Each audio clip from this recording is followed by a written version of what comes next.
Thank you for joining us for episode 105 of North Star's Private Equity Fast Pitch.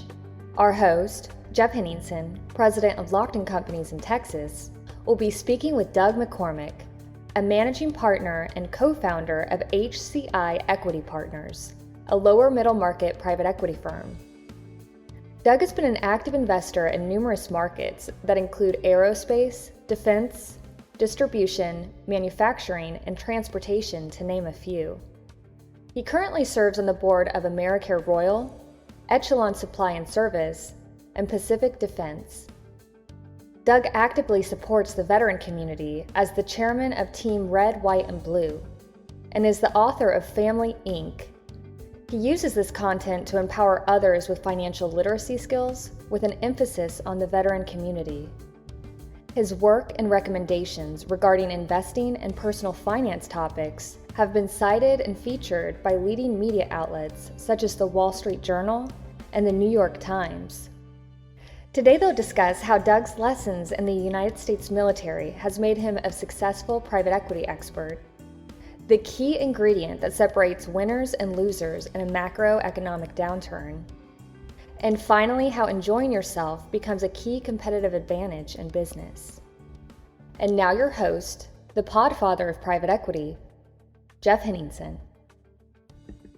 Well, Doug, I've really enjoyed getting to know you as we've prepped for this podcast recording today. And for those that don't know you and your firm, I think this is going to be very interesting and a little bit different story on how you got to where you are than a lot of my guests. So why don't we get this kicked off? If you would, introduce yourself and tell us a little bit about your firm. Sure. Well, let me start out just about myself. I'm co-founder and managing partner at HCI Equity Partners. Been in the PE business for almost 25 years now. And honestly, I feel so blessed to have a career that I'm still excited and passionate about and still learning. And the content is great, but I think the best part of the experience has been the opportunity to work with such an amazing team at HCI. And I'm sure we'll talk about that. They're not only amazing professionals, but they're great friends. And I consider them my work family. And, you spend so much time with your work family that hopefully you enjoy them as well. On a personal basis, married my high school sweetheart at age 23. I'm coming in on the 30-year mark, building a family together with her. I'm a proud empty nester with two amazing kids. Just watched my youngest graduate from Wake Forest. And I would tell you about my parenting experience. I've enjoyed parenting kids, but I find parenting young adults even better. I think it's more fun, less stress, and candidly, I think I'm a little bit better at it. So as life has gotten a little bit simpler for me, I'm spending a bit more time on passion projects. I'm very into veteran causes, financial literacy. I am a self-proclaimed outdoorsman, and so I love to find ways to get outside, whether it be hiking or hunting or fishing. And I'd be remiss if I didn't say I'm a huge dog lover. Every time we seem to kick a kid out of the nest, we get another dog. So I'm on to 3 now, but they don't talk back and they're always grateful to be around. So enjoy my dogs. HCI is a lower middle market private equity firm based in DC, and we're currently investing out of our 5th fund. Our mandate is essentially partnering with founders and owners who are making control investments in large fragmented industrial markets where we can work with the team to execute a consolidation strategy to really transform and dramatically scale the business. We have significant experience in basically all the industries where your competitive advantage is quality of execution. So manufacturing, distribution, technical services. And we've invested in business models like those that serve the aerospace defense markets, food and food service supply chain, building products, test and measurement, transportation logistics, and really industrial markets broadly. I think if you were to ask me what are the 2 most differentiated aspects of HCI, I would say first is exceptionally capable, long tenured team. We've got 24 professionals with very complementary skills. We're not all investors by background. We have good competencies around investing, but what we think of as business building. And then the second thing I think is really differentiating and where the industry is going is our engagement model. We view ourselves as a resource for our business partners to help them scale and execute the strategy. And we're seeing really good success with this framework. Currently, we have about 25% of the portfolio that was recognized by Inc. 5000 as 2021 fastest growing companies. And I think these results really highlight the powerful combination that great entrepreneurs with access to capital and a competent investor can really create compelling results. So, Doug, you mentioned a couple of things I wanted to ask you. Your high growth portfolio companies, is that through acquisition? Is it through organic growth? What's your strategy there? It's all the above. So we really view a platform company as an opportunity to push resources and more capital. So as we think about the levers of engagement, there are really four. We're pushing M&A. So we're trying to execute acquisitions to grow the business. We're pushing human capital. So trying to add members to the team. We're pushing growth capital. And then lastly, we're trying to bring new ways of thinking and new resources. So it could be IT systems, it could be pricing analytics and other kind of best practices that we really define as functional competencies. I don't think I've ever asked anybody this question before, but I think it's curious. It just dropped in my mind as you're describing your firm and the resources you bring to the table. You have 24 professionals on your team.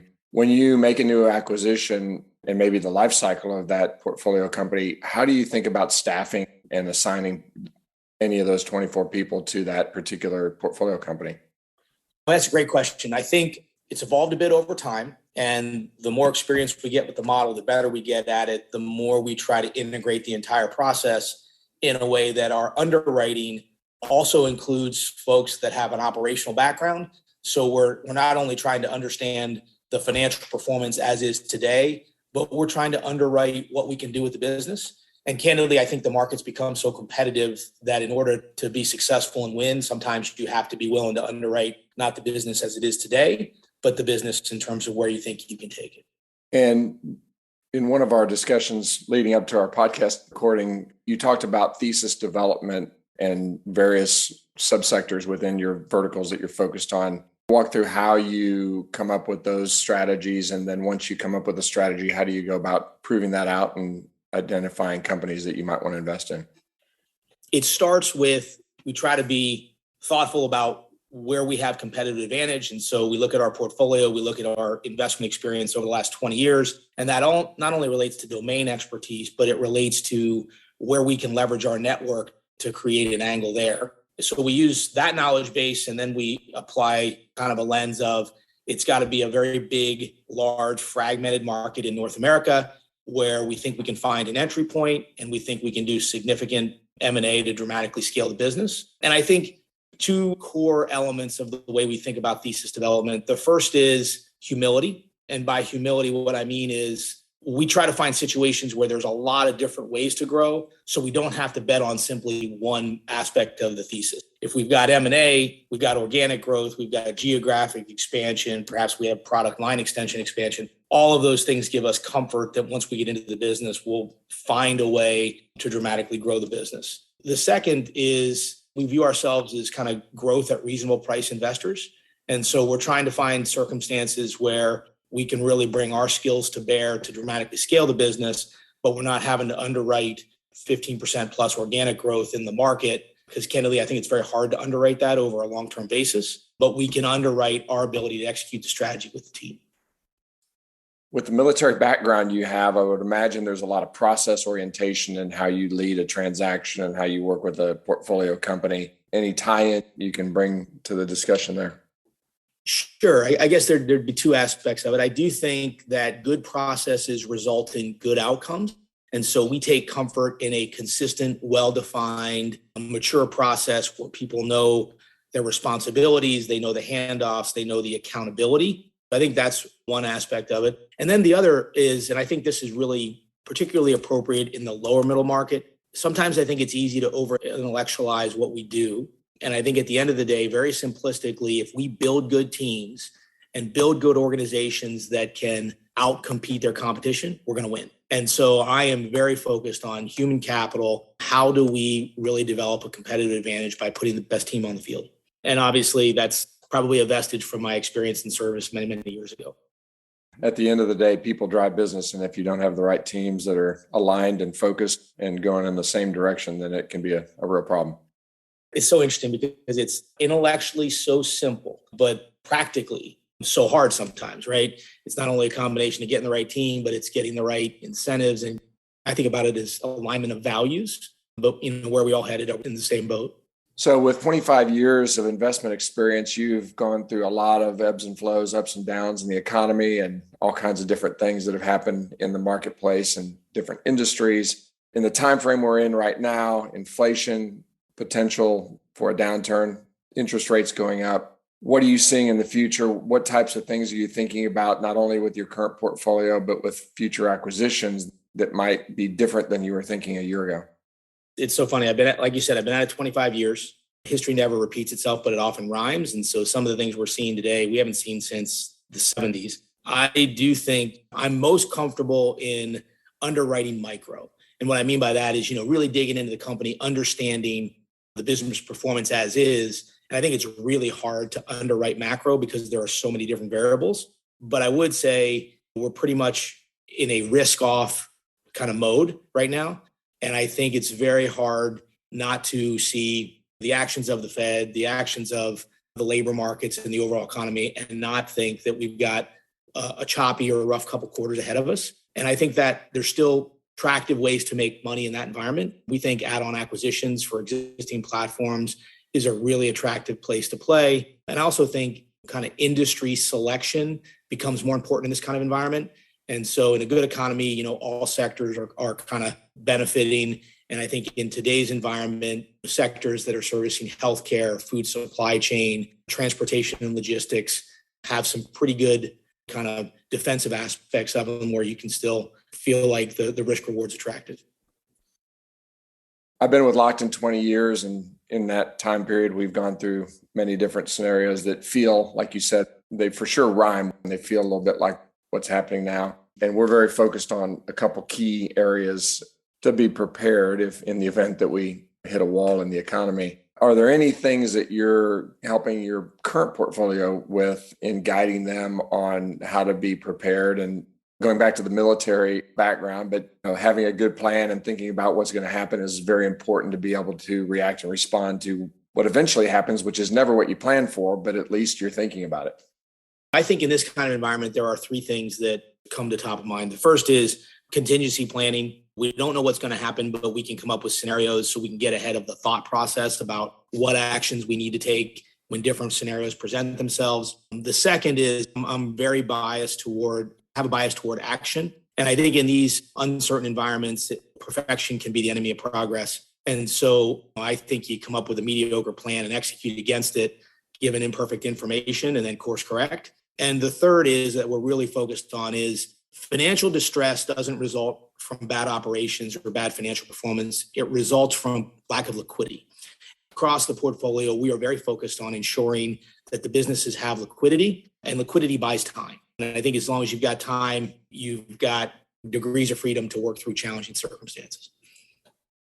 That's spot on. And it's interesting because I had discussions with my kids back in kind of the 2009 timeframe, making sure that they were paying attention to what happened in 2007. Everything was amazing. Things were red hot. And then by 2009, 2010, I heard people saying it's never going to be as hot as it was back in 2007. And then by 12, it was red hot again. And then 14, we had an oil downturn. And so it's just these yo-yos back and forth. And what I was trying to make them pay attention to, and I do think that they've recognized this now, is that really where you oftentimes make money is in these downturns and these areas where maybe other companies don't have the liquidity. And I would imagine, particularly in the firms that you're having your portfolio that are acquisitive, that's where you may have some real opportunity when some of their competitors in the marketplace don't have the liquidity that your portfolio has. Yeah, I think it's really one of the valuable personality attributes of this business, I think, is being able to be very dispassionate. And when things are feeling really good, not feeling too good. And when things are really tough, being more balanced on the other side and just being steady. I keep trying to remind myself 75% of the value of business is terminal value, which is what the business does 5 years from now. With that kind of reference point in mind, it helps you kind of look through the choppiness of the next couple quarters, maybe. Jeff, I got to just comment one random thing about your kid stories. My dad got me interested in investing as a young person. He made it a hobby for both of us. And then as a grandfather, every year for Christmas has given my kids a little bit of stock, and they get to pick the stock that they want to invest in. And so my eldest is 26 and my youngest is 22. They've been doing this now for 15 years with my father, their granddad. And what's been interesting is they've learned to appreciate it. The portfolio is going dramatically. They picked things that they were interested in, like Facebook. And now they're living through their first correction, where all of a sudden the statement shows up at the end of the month and it's down substantially. And so it's been kind of fun to watch them go through their own learning process there. I love that. And I think that's such a great experience for so many different reasons. And I talk a lot about this in areas that I'm involved in at Lockton, that thing, whatever the thing is not the whole thing. There's obviously a lot of value in that relationship and that time that they're spending with their grandfather, as well as the learning that they're getting. And that's just a really cool thing that your father's doing. Actually, that's a great segue into, how did you get to West Point? Tell us a little bit about how you grew up. And I know there's a sports story in there as well. Sure. So I'm a Pennsylvania native. And I think the two defining experiences for me as a young adult were the opportunity to wrestle in high school and then in college at West Point, and my military experience, which I would really characterize as the West Point experience plus my active duty service time. And I didn't necessarily realize that I wanted to pursue a military career, but I got recruited to wrestle at West Point and then got exposed to what a great opportunity that was, and then began to understand the opportunity to serve and really was inspired by that. And I got to say, I'm so grateful for those experiences. They gave me broad perspective outside of my narrow central Pennsylvania upbringing. And I think it really exposed me to very strong values and a work ethic. And when I got into service in the Army, it was a chance to practice leadership in a very demanding environment at a young age. I'm just really grateful for that kind of 18 to 26-year-old experience. And after 5 years in service, I kind of concluded that the Army was a great experience and adventure for me, but not going to be a career. And so I decided to transition out of service and went to business school at Harvard. And Harvard embraces kind of the veteran community and the ability to support that transition. So I was fortunate to get accepted there. As I mentioned about my dad getting me invested in stocks, I've always been interested in investing. I was an econ major at West Point. And so I studied finance at business school and then ultimately went to Manhattan and worked at Morgan Stanley right out of business school. That was also just a great experience. I joke banking is like dog years. You get 7 years of experience for every year of work. As a person who had a non-traditional background, I thought that was a great opportunity for me. Having said that, I think it came at a cost. I think the combination of being a young professional with a young family as a kid from the country in an expensive city was a challenging kind of transition for my wife and I and my son at the time. And I also candidly felt like the banking is very transactional, and I was interested in understanding a broader skill set. How do you build a business? How do you work with management teams? And what actually happens to the business after you sell it? And so I ultimately decided that I was interested in trying to get to the buy side. And so I ultimately moved to DC to join a gentleman named Fred Malik, who had a similar background, West Point guy, active duty service, Harvard Business School. And he exposed me to the private equity business. And I've, been at that for a little over 20 years now. So I'm curious, with that career path and educational background, I'm sure, like everybody, including myself, you have a lot of young professionals and college students coming to you saying, "Hey, Doug, tell me, here's where I am in my career. What should I be doing? What should I be thinking about? What will get me to where I want to go?" What type of advice are you giving to young professionals and college students today? Couple things. First of all, I think young folks, and we all do it, we undervalue the benefit of learning. And I think early in a career, focus on the value of the experience, the value of branding yourself, the value of the quality of people you get to work with, and less about the money, right? So there's lots of forms of compensation as a young person. And I think that the experience, the network, the brand is way more important than the W-2. So that's one. I think the second for me is the real path to wealth is by following your passion, not the money. All these businesses are way too hard to be good at if you don't enjoy it. And so first find something that you're passionate at and then get really good at it. If you do those two things, again, we talked about makes our businesses successful, and it's the quality of a team. So as a young person, I think if you spend more time underwriting or trying to understand the quality of the team you're getting ready to join, that's going to be way more impactful than trying to understand the quality of the business, if you will. And there's so many young folks that come to me really, really stressed about every decision that they're making and the one in front of them and the job that they're going to pick, and really trying, their wheels are spinning in their brain, trying to make sure that that next decision and that next job is maybe their lifetime job. How are you mentoring young folks in that kind of environment?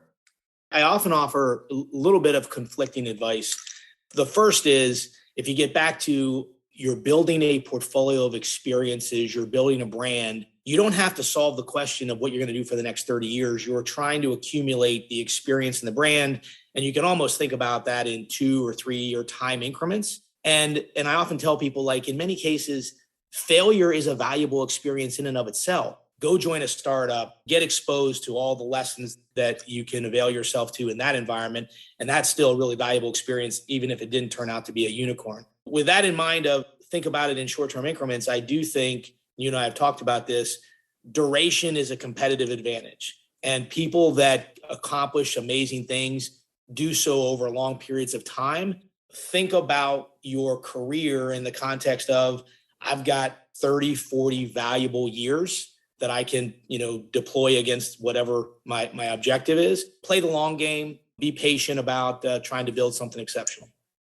Well, I've talked about this on other podcasts that I've recorded, but it's so interesting because it does create some stress in a lot of people's lives to have a goal, have a passion, and want to get there now. But oftentimes they forget to enjoy where they are today. And it's a really interesting kind of an opposite feeling to be comfortable and satisfied and enjoy where you are, and yet be strongly focused on a goal and a hunger to get there. And I'm curious, just from my knowledge of your background, I'm sure you've had that scenario before as well, where you're kind of in a spot that may not be comfortable, knowing where you want to go. But how did you enjoy that moment in time?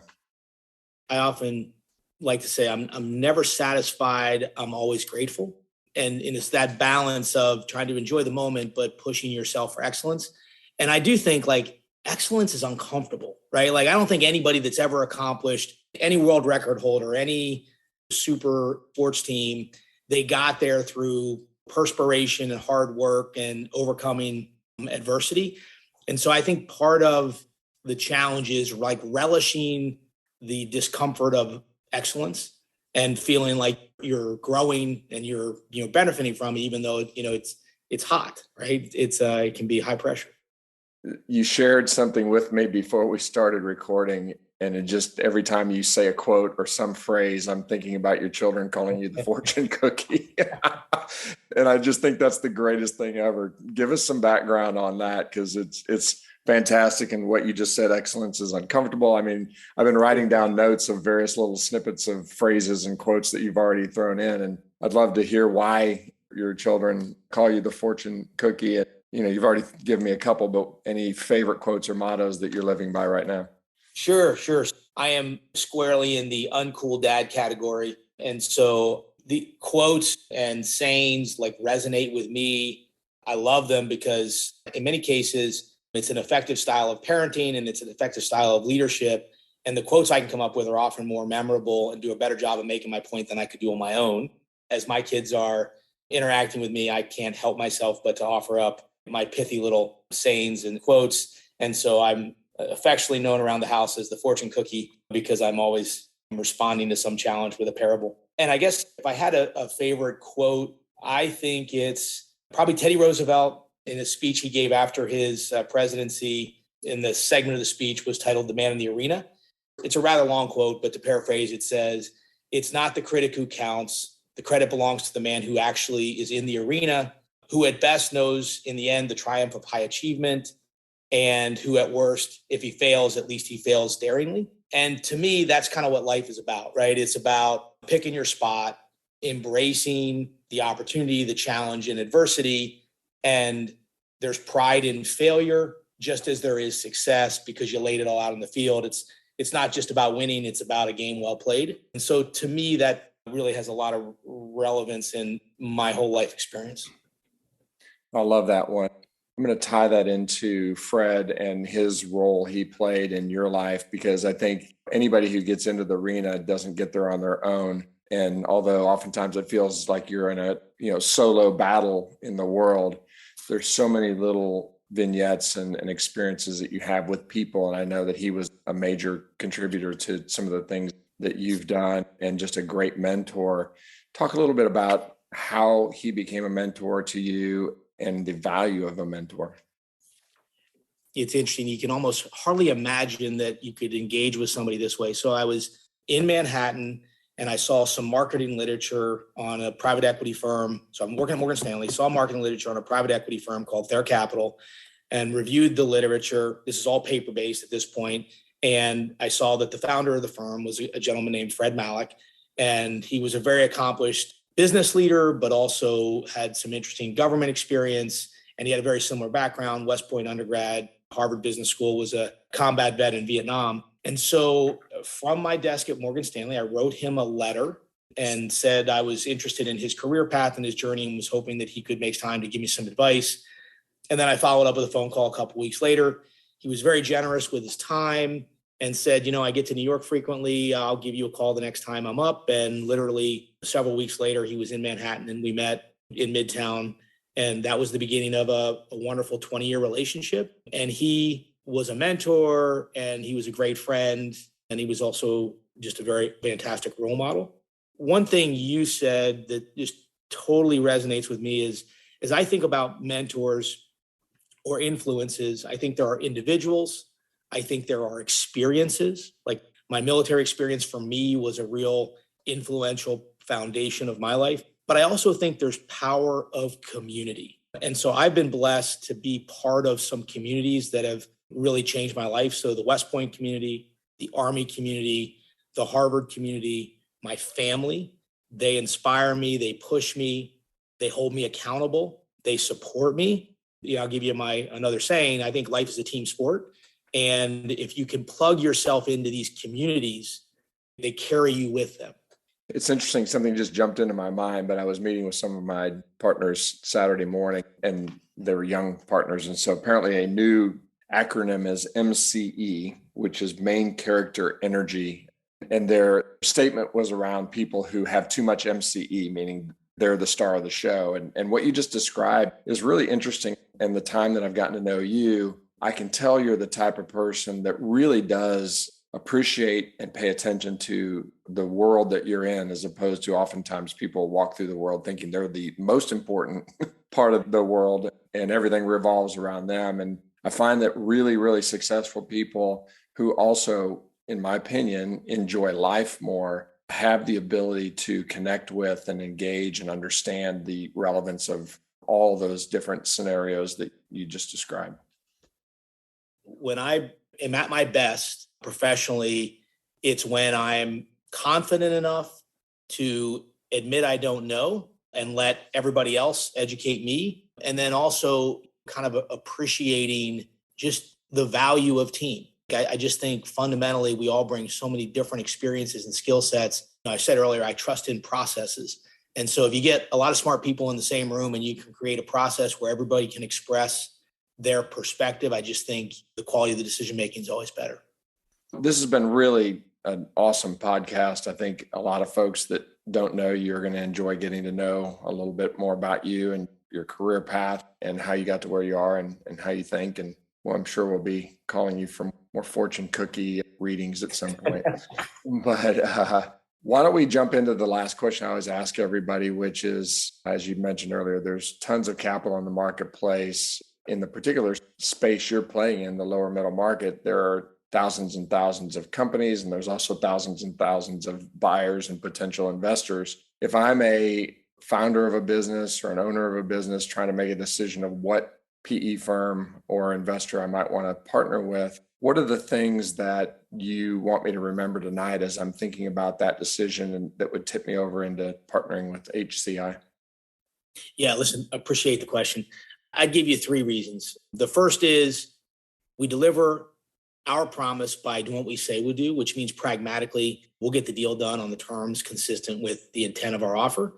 That is not necessarily a common thing in this kind of market. The second is we've invested heavily to be a partner who can provide more than just money. We provide resources and expertise to help our sellers dramatically scale and achieve their business objectives and secure their legacy, while, if we do this well, increasing the value of the business for all the constituents. And I think, for many of these circumstances, you're not just selling the business, you're really selling part of the business, you're creating a partnership. And if that's the circumstance, we're a values-based organization, and that matters. We live by and conduct ourselves based on a number of core principles, such as integrity, humility, transparency, and respect. And if you're looking to create a successful partnership and dramatically grow the organization, alignment around those kind of values is absolutely critical.